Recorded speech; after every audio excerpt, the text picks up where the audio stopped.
Imagina que você foi condenado por assassinato de um ex-ministro, ficou quase 15 anos preso sendo inocente desde o primeiro dia e só depois de tudo isso você teve a sua condenação anulada por um erro judiciário gravíssimo, baseado em investigação convidente, prova plantada e confissões arrancadas na delegacia.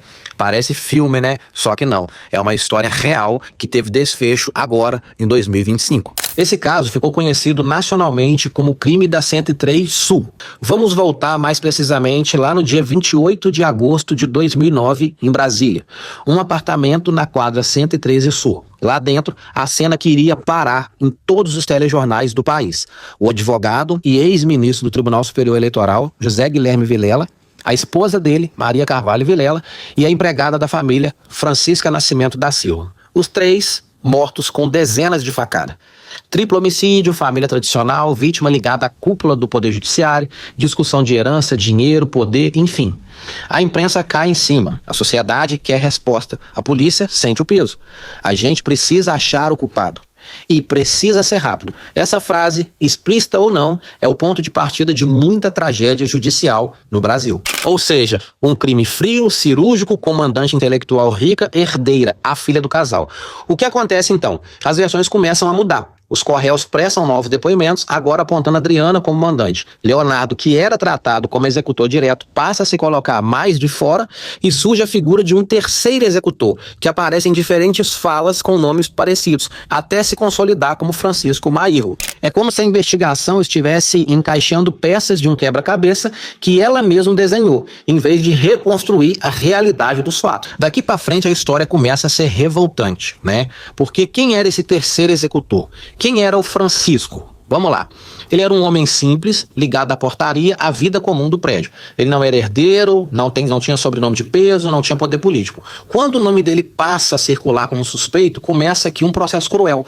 Ele é levado à delegacia, ouvido por diversas vezes, de acordo com a defesa e com as organizações que estudaram o caso, ele passa horas sendo interrogado, prestando vários depoimentos, sob pressão psicológica, sem garantia adequada em todos os momentos.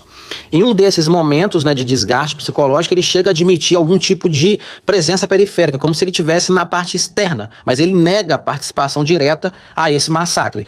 Essa negativa, porém, não interessa a narrativa. A delegacia escolhe trechos e pedaços e fecha o quadro assim, ó. Adriana foi a mandante intelectual, Leonardo e Paulo foram os executores e Francisco foi o terceiro executor colocado ao lado, né, deles como peça complementar desse trama. Em 2010, Francisco é preso preventivamente e a partir daí ele entra no complexo penitenciário da Papuda, por onde ele passa ali os próximos quase 15 anos da vida dele. Como que foi a vida do Francisco durante esses quase 15 anos preso? Agora esquece aqui o processo por um minuto e entra na cela junto com ele. Você é um ex-porteiro, durante anos atendeu gente ali na portaria do prédio, abriu porta, carregou sacola e de repente você entra num presídio superlotado com o seguinte rótulo: esse é um dos caras que matou o ex-ministro, a esposa e a empregada. Na mente de um preso, né, isso não é só uma informação, é um selo de perigo, de ódio e de grande crime. Três coisas começam a acontecer ali na cabeça do Francisco dentro da prisão. A primeira é o estigma total. Ele deixa de ser Francisco, o trabalhador, e passa a ser o matador do ministro. Dentro e fora do presídio, o nome dele é colocado naquela história. Ninguém pergunta, será que é verdade ou mentira? A pergunta vira, como é que você teve coragem de fazer isso? Número 2, a indivisibilidade. A defesa, né, levanta dúvida, aponta contradições, fala de mudança de versão, de pressão interrogatório, de falhas na linha do tempo, mas para o sistema o caso já está resolvido. Ele vira aquilo que a gente chama de réu invisível. Ele fala, mas ninguém escuta a verdade. E número 3, a desesperança crônica. Ele vê os anos passarem, 2010, 2011, 2012. Em 2013, chega o dia do julgamento no tribunal do júri. E é aqui que o caso do Francisco vira um filme de tribunal. Como eu disse, em 2013, o caso ele vai a julgamento pelo tribunal do júri. Na prática, o que acontece? O Ministério Público leva para o plenário a narrativa construída lá atrás. Um crime brutal, cheio de facada, um ex-ministro, esposa e empregadas mortos, herança, conflitos familiares, uma suposta mandante ali, que em tese seria a filha, e os executores Leonardo, Paulo e o Francisco. Boa parte da força da acusação está em confissões e relatos colhidos lá na fase policial.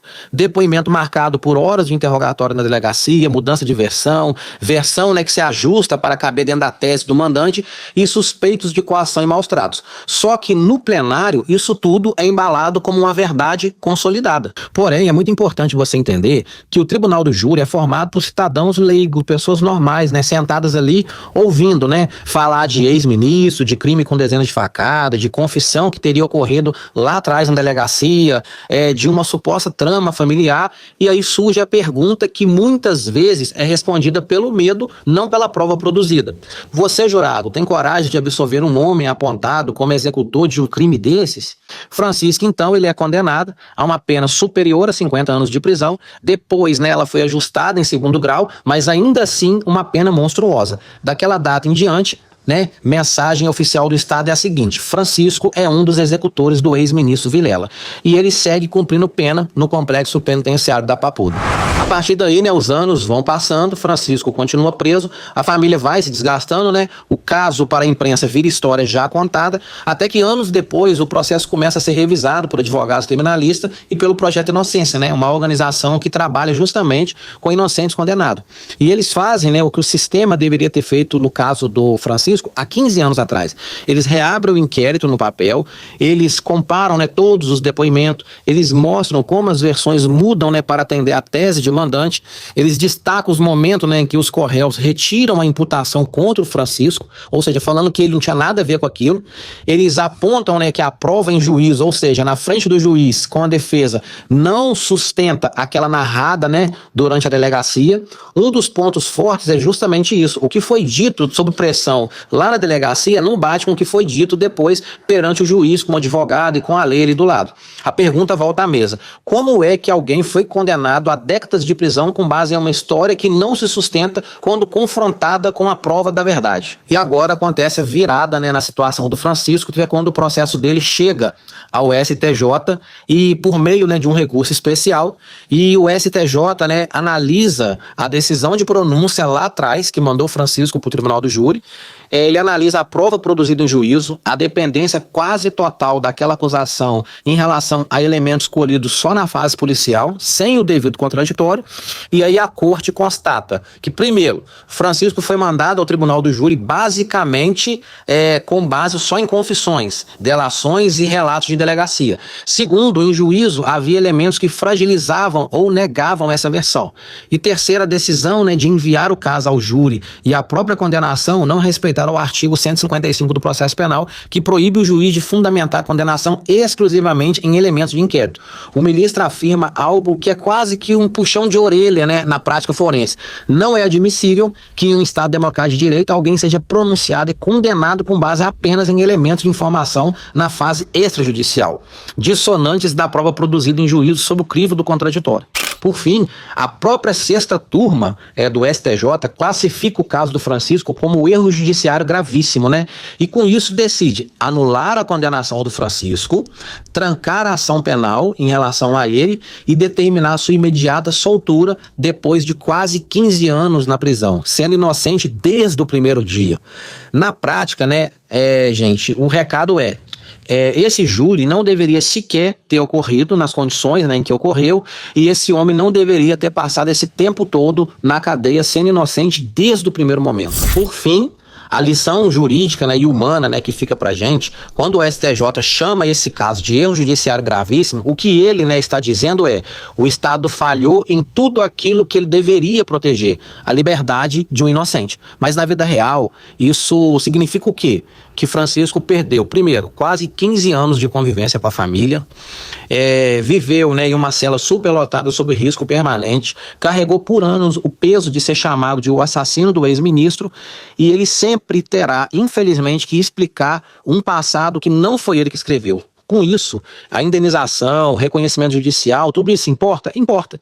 Mas não devolve o tempo que o Francisco perdeu na prisão. E tempo é a única moeda que o Estado não tem como ressarcir para ninguém. Espero que esse conteúdo te ajude. Já me segue aqui para você ser notificado dos próximos episódios da série Culpados Inocentes, Sangue e Sentença. compartilhe esse vídeo com seus amigos, deixe seus comentários aqui embaixo, o que você achou dessa história real e vejo você no próximo episódio. Valeu!